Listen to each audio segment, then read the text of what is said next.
هلته کې چې کوم دی جنکو تعلیم باندې هم پابندي ده نو هغې کې به تاسو څه ویل غواړئ ستاسو بچنګی دغه بچي کومي کور کې واړه هغوی به سبق هم وایي خامخا به وي خو هلته ولا طالبانو پابندي په جنکو سکول باندې خامخا بنده کړې ده او سکولونو ته هم نه پرېږدي هم هسپتالونو ته هم نه پرېږدي پابندي ده بالکل له کور نه به بهر نه وځي بس څه به کوو نو دلته به یې څه په تاوان خرڅو که ونه شو ځان سره به څه ناسه وړو نو داسې خلک شته دی چې ساري وخوري ماښام نه لري نو دا خلک چې کډه واخلي نو هغه ځي پورې تقریبا 30-35 یعنی 40,000 پورې اګاډه ځي هغه ځي پورې که نه او داسې خلک هم شته دی چې هلته ځای نه لري خیر لري ورته اول زه خپل مثال کډه بار کوم نو زما څه نه څه ځای شته یو ځای کې به یې واړم داسې خلک شته دی چې ټرک والا سره کوم ځای خبره وکړي داسې خلک شته دی ما لیدلي که زموږ پیدایش دلته شوی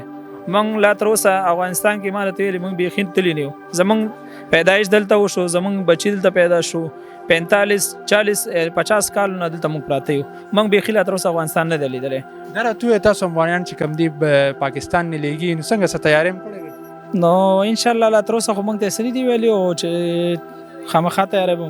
کوو به انشاءالله ستاسو دا دومره لوی دوکان دی دومره لوی کاروبار دی دې سره بس څه به کوو نو دلته به یې څه په تاوان خرڅو که ونه شو ځان سره به څه ناسه وړو نو دا راته بل ووایه هلته کې چې کوم دی جنکو تعلیم باندې هم پابندي ده نو هغې کې به تاسو څه ویل غواړئ ستاسو بچنګی دغه بچي کومي کور کې واړه هغوی به سبق هم وایي خامخا به وي خو هلته ولا طالبانو پابندي په جنکو سکول باندې خامخا بنده کړې ده او سکولونو ته هم نه پرېږدي هم هسپتالونو ته هم نه پرېږدي پابندي ده بالکل له کور نه به بهر نه وځي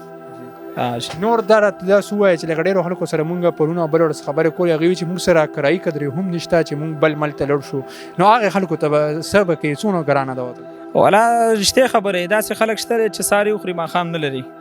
نو دا خلک چې کډه واخلي نو هغه ځي پورې تقریبا 30-35 یعنی 40,000 پورې اګاډه ځي هغه ځي پورې که نه او داسې خلک هم شته دی چې هلته ځای نه لري خیر لري ورته اول زه خپل مثال کډه بار کوم نو زما څه نه څه ځای شته یو ځای کې به یې واړم داسې خلک شته دی چې ټرک والا سره کوم ځای خبره وکړي داسې خلک شته دی ما لیدلي چې اوس دلته ټرک راولي اوس د هغه ځای معلومات نشته چې اوس دا کډه زه کوم ځای کې واړم دومره ځای ورسره نشته هلته چې مثال یو ډاک کې ځان ته واړی او رزق درک نه لګي ورسره هغې خلکو سره تاسو حکومت ته څه ویل غواړئ تاسو هم ټایم هم لږ دی ستاسو به هم ډېرو خلکو افغانیانو ته پیسې وي ستاسو یو بل ته هم لین دین هم ډېر شوی دی هغې خلکو سره به څه کوئ والا بس خامخا باید چې موږ د ټیم راکړي کال 2 کاله ټیم موږ ته راکړي چې د خپل حسابین سړی راغونډې کړي او زموږ دا دومره مال دی زیات مال دی تقریبا 60-70 لک روپو مال دی دا باید چې راسپکي کړو او ګرانې راغونډې کړو ځان ته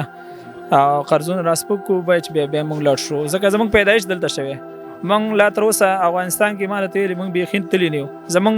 پیدایش دلته وشو زموږ بچي دلته پیدا شو 45-40-50 کالونه دلته موږ پراته یو موږ بیخي لا تر اوسه افغانستان نه دی لیدلی ټول عمر موږ په پېښور کې تېر کړی کور کې زنانه څه وایي ځي رضا دي که نه خفه دي والا ټول خفه دي ځکه چې ټول عمر موږ دلته تېر کړی دی افغانستان ته موږ بیخي تللي نه یو او ډېر زیات خفه دي خلک که نه نور رزق واده خو الله پاک یې چې څنګه دلته تش لاس راولو الله پاک ډېره کله نو هلته چې همت وکړو کوشش وکړو انشاءالله هلته به لا زیاته شي خپل وطن دی او وطن انشاءالله جوړ شوی دی باید چې هر سړی لاړ شي خپل وطن ته ځکه هلته ډېره زیاته بې عزتي شروع ده که نه